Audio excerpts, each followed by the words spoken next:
Bonjour à tous et bienvenue pour cette deuxième vidéo du chapitre triangle rectangle et cercle circonscrit.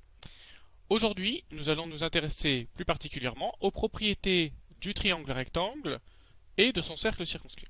Avant d'observer ce qu'il se passe dans un triangle rectangle, observons la situation dans deux triangles. Le premier triangle, ABC, a tous ses angles aigus. Je rappelle que pour tracer le cercle circonscrit d'un triangle, il faut tracer ses médiatrices. Les médiatrices, dont la méthode a été vue dans une précédente vidéo, sont tracées au compas. Première médiatrice du côté AB, deuxième médiatrice du côté AC. Nous tracerons ici que deux médiatrices puisque la troisième passera forcément par le point O, chose que nous avons vue dans la précédente vidéo. Si on observe ce triangle, on peut voir que le point O ici est situé à l'intérieur du triangle ABC. O est à l'intérieur du triangle ABC. Passons maintenant à un deuxième triangle. Nous allons conserver le premier et grâce au logiciel GeoGebra, nous allons déformer ce triangle. Si je prends le point B et que je le déplace, on voit qu'à un certain moment, le centre passe à l'extérieur du triangle. Si on observe un petit peu plus ce triangle, on voit ici que l'angle A maintenant est un angle obtus. Et quand l'angle A est un angle obtus, le centre, O, est à l'extérieur du triangle.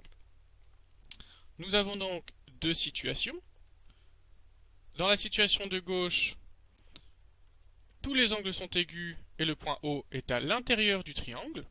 Dans la situation de droite, nous avons dans le triangle un angle obtus et le centre du cercle circonscrit, O, est passé à l'extérieur du triangle ABC. Passons maintenant au triangle rectangle. Nous allons considérer le triangle ABC, rectangle en A. Nous allons tracer deux médiatrices de ce triangle, la médiatrice du côté AB, premièrement, et la médiatrice du côté AC. Ces deux médiatrices se coupent en O, qui est le centre du cercle circonscrit au triangle. Si l'on observe un petit peu le point O, il semble être replacé à un endroit particulier du triangle. En effet, le point O semble appartenir à l'hypoténuse du triangle, le côté BC. De plus, si on mesure avec la règle, le point O semble être situé exactement au milieu de l'hypoténuse du triangle rectangle. On obtient donc la propriété suivante. Si un triangle est rectangle, alors son hypoténuse est un diamètre de son cercle circonscrit. C'est bien ce que l'on observe. Une autre formulation nous dit si un triangle est rectangle, alors le milieu de son hypoténuse est le centre de son cercle circonscrit.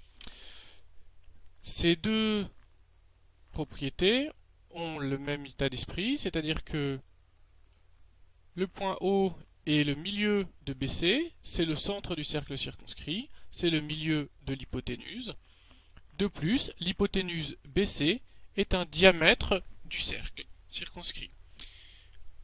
Nous allons résumer ces deux conclusions en disant que premièrement, BC est un diamètre du cercle circonscrit et deuxièmement, les longueurs OB et OC sont égales.